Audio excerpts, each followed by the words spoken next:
தப்பு, இங்க போக கூடாது, இங்க போக கூடாது, இதை பார்க்க கூடாது, இதை பேசக்கூடாது, இப்படி எல்லாத்துக்கும் என்ன பண்ணி கொண்டிருப்பாங்க? அப்படியே கடிவாளம் போட்ட போல அந்த பிள்ளைகளுக்கு அப்படியே துன்பப்படுத்துறது போலே இருக்கும்.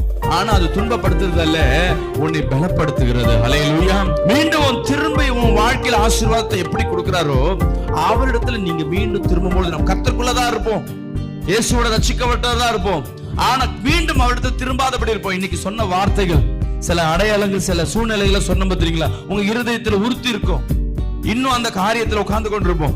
அதுல இருந்து மீட்டெடுக்கப்படும் பொழுது பழைய கோபம், ஐயோ அப்பா மாதிரி கோபமா இருக்கான்ப்பா, ஐயோ அவங்க தாத்தா மாதிரி பாரு, யாருக்கிட்டையும் சேர மாட்டுது.